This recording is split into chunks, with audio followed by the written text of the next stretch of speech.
Muslims are more susceptible to gold diggers than non-Muslims. I'll explain to you why. If you're a non-Muslim or a non-practicing Muslim, you go dating. You take a woman out on a date, you wine her, dine her, whatever you do with her. In the hope of what? What do you hope you're going to get at the end of it? Please tell me. What do you hope you're going to get? You hope at the end of it, you are going to get sexual access. Yes. You didn't take her to that nice, beautiful restaurant and hire that nice car and wear your best suit and iron out your shirt and all the rest of it, wearing your favorite cologne just to get a peck on the cheek at the end of the night. No, you did all of that in the hope that you will get sexual access at the end of it. Okay? That's for the non-Muslim or the non-practicing Muslims. But what about as a Muslim? As a Muslim, you cannot entertain that hope when you're dealing with a woman before marriage. Because you know zina is haram. You know sexual having intercourse before marriage is haram, which means what? You don't even have that hope, that option. So now you are more susceptible, more vulnerable to the tactics of a gold digger, a Muslima gold digger, because she knows you're not even going to try it, or at least you shouldn't. She knows in the back of her mind, at least you shouldn't. So you can't even shame her for it. You can't even say to her, how dare you? I took you here and we had a beautiful time and so on. And you know, you've been holding out on me. You can't even say that. That's why you are more susceptible to gold diggers as a Muslim than a non-Muslim. You heard it here first. That's point number 2. Hit that like. Make sure you like the video. If you're finding value in the stream so far, do your boy a solid and hit the like. Make sure you sub the channel. Point number 3. Men think they can buy loyalty from women with their money, with their resources. Men think they can buy loyalty from a woman with his resources. And this is patently untrue. This is absolutely untrue. And I'll explain to you why. I need you guys to now stop thinking as a man and start thinking as a woman. Think with the mind of a woman.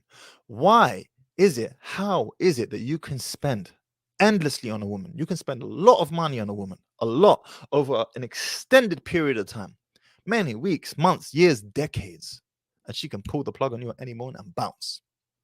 Cold one. And you're out here thinking, I spent so much on that woman. I did so much for that woman. She left me high and dry. I've got hardly anything left to get back on my feet. She done one on me. You're not thinking with the mind of a woman. I need you to think with the mind of a woman. Why would a woman not care about that? Why does she not value your fiscal investment in her? I'll tell you why. Because as far as she's concerned, you are paying for her time. Because her time is more valuable to her than your time is to you from a marriage market perspective. What do I mean? Let me unpack that for you.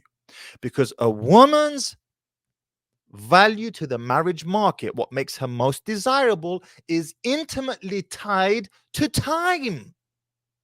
Yours is not, as a man, or at least it is tied to time to a far lesser degree than it is for her. You see, you can be a 40-year-old man, and if you've established yourself, you're doing well for yourself, you will have many options to choose from, many female options to choose from.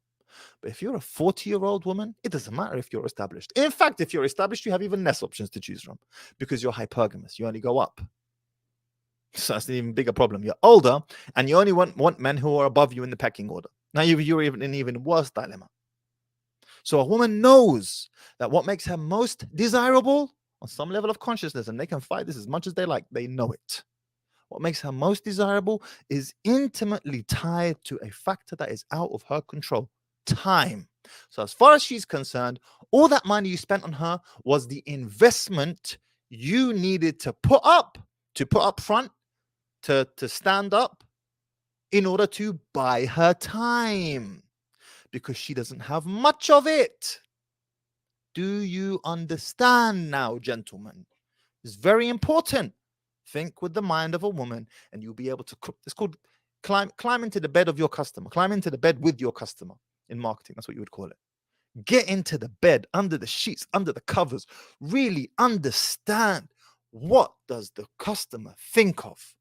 How is the customer thinking? And I can hear the women screaming, how dare you call us customers? Shut up. Yes, we are customers of you and you are customers of us. Period. Deal with it.